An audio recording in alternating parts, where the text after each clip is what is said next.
Os parasitas, eles são seres onipresentes em todo o planeta. E eles estão praticamente em todas as espécies, animais, vegetais, de fungos, de tudo. E essa estreita relação entre parasita e hospedeiro molda os processos evolutivos, a seleção natural, a seleção sexual e muito mais. E esse será exatamente o tema que nós vamos explorar aqui nesse vídeo. Sejam muito bem-vindos ao canal Eterna Busca. Eu sou o Jordan, biólogo e mestre em Ecologia de Biomas Tropicais.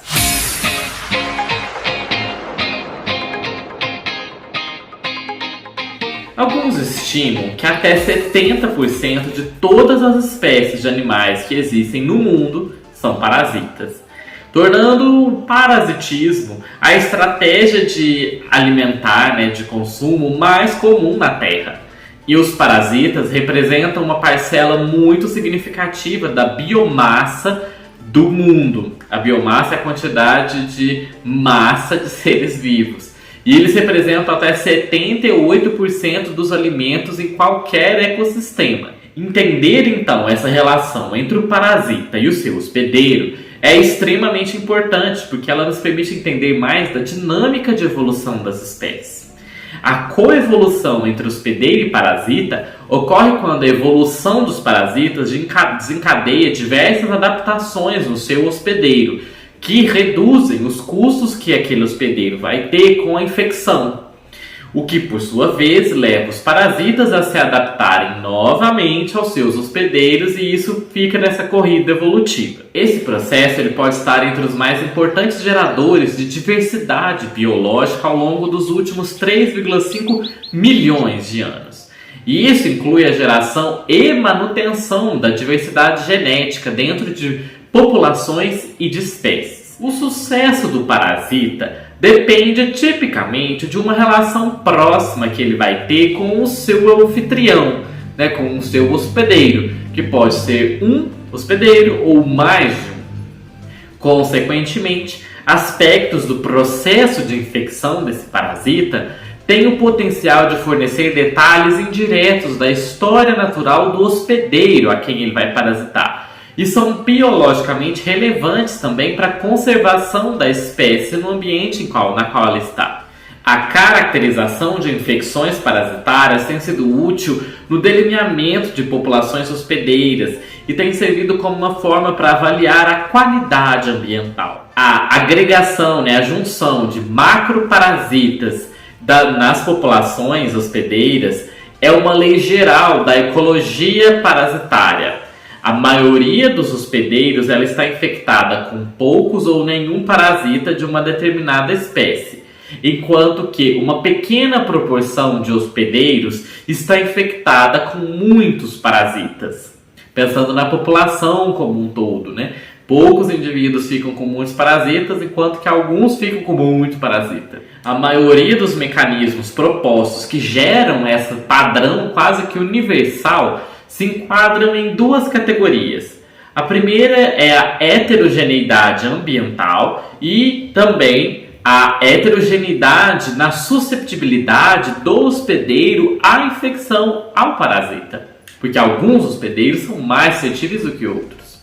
Ou seja, a agregação, essa junção de parasitas, surge principalmente da variação na distribuição dos hospedeiros, seja eles são mais longe ou mais próximos entre si, ou então nos estágios infecciosos do parasita através do espaço na qual ele está distribuído e no tempo que ele vai levar em cada uma das suas fases.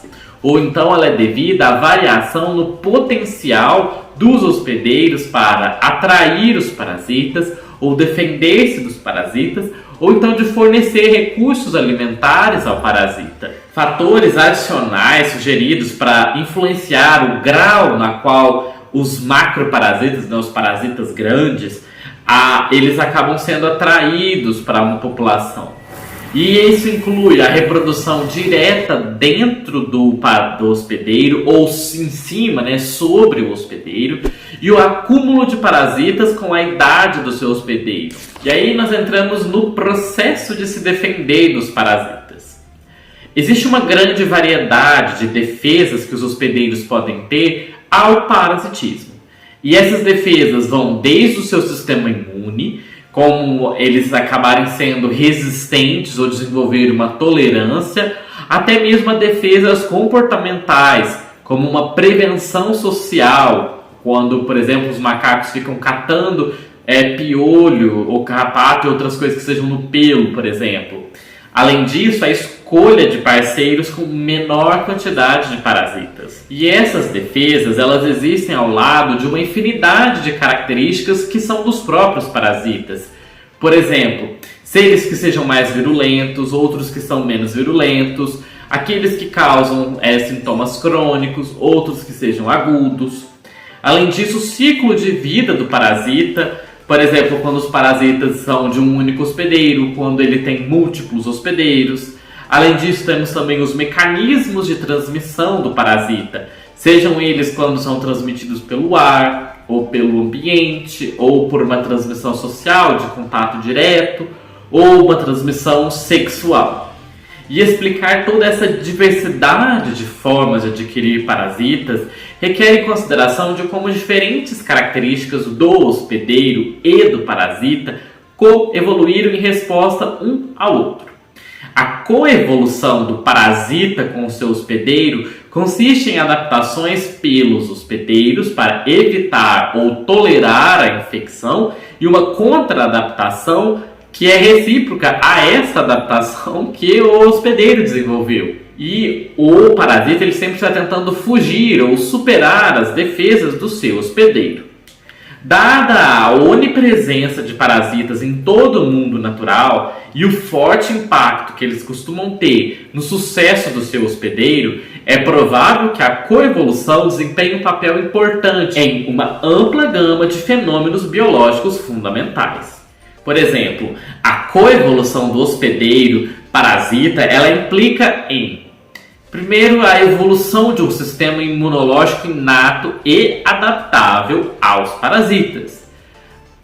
Também a geração e a manutenção da diversidade genética dentro de uma população e entre populações e ao longo do tempo. Porque aqueles animais mais parasitados vão morrendo, porque eles podem não sobreviver, e vão ficando aqueles animais que conseguem resistir melhor, vão deixando mais descendentes, e aí eles vão ficando mais resistentes, aí o parasita tem que ser mais resistente para poder infectar, e assim vai gerando esse ciclo.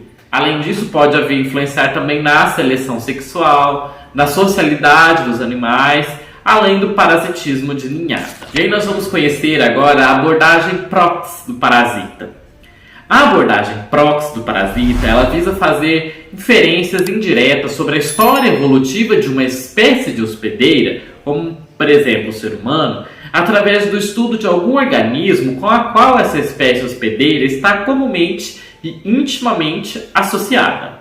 Uma definição estrita de parasita é a de um organismo que vive em outra espécie, se alimenta dessa espécie, ou causa algum dano, ou se adaptou a ela de alguma forma.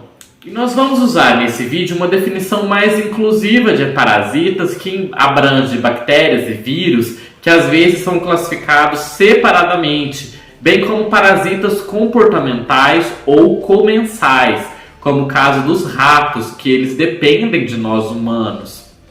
Por que nós vamos usar isso? Porque nós reconhecemos de que esses organismos também podem estar intimamente associados aos seres humanos. E como consequência, a sua história de vida, a sua história evolutiva, pode nos informar também um pouco da nossa própria história evolutiva. E por isso nós entramos em um ramo muito legal, que é a história dos parasitas. As transferências de espécies hospedeiras são relativamente raras para muitos parasitas. Uma espécie normalmente não passa o parasita dela para outra espécie.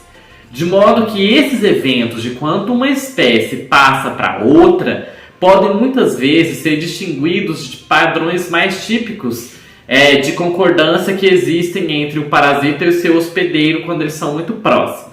Embora existam outros parasitas que sejam generalistas e eles acabam parasitando diferentes grupos de animais e às vezes muito distintos,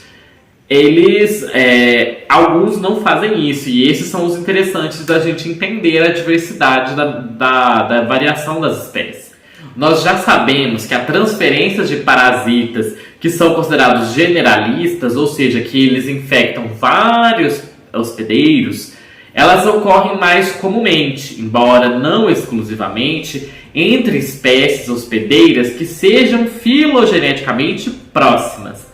Ou seja, eles infectam animais que são mais próximos uns dos outros, não aqueles que são muito diferentes.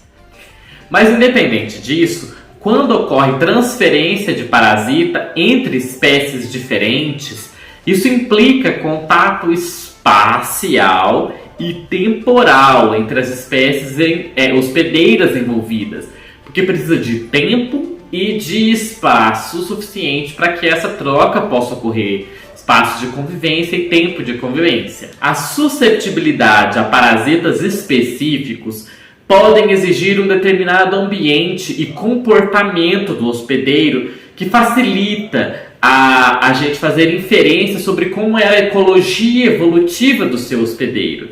Porque às vezes precisa que aquele animal tenha certas características ou que ele faça certos comportamentos, senão ele não vai se infectar, especialmente quando é só um tipo de parasita. Mas uma vez que um parasita tenha sido transferido para os humanos, a sua história intraespecífica, dentro da nossa espécie, pode acompanhar e informar a nossa própria dinâmica populacional, como ocorreu a nossa dispersão. Por exemplo, se os parasitas foram inadvertidamente transportados para terras que haviam sido recentemente colonizadas pelos seus hospedeiros, pelos humanos, então essas divisões de populações de parasitas, porque antes um parasita estava num continente, depois as populações foram para outros, não tiveram mais contatos, e aí então essas populações de parasitas se separaram. E isso pode ter esse reflexo dos eventos de migração humana. Dessa mesma forma, nós podemos marcar assinaturas de contato entre populações humanas que antes elas viviam isoladas, na forma de quando a gente analisa como os padrões de biogeográficos de parasitas modernos, como são seus padrões de dispersão. Na verdade, as análises da história das populações de parasitas poderiam, em alguns casos, ser mais sensíveis até do que a própria genética moderna da população humana, para detectar algum possível contato entre populações humanas diferentes, uma vez que a transmissão do parasita poderia teoricamente ocorrer mesmo na ausência de qualquer fluxo genético humano. Porque pensa nesse problema, às vezes aquelas populações entraram em contato uma com a outra, mas que elas não tiveram filhos, não teve descendente, então não vai ter um marcador genético.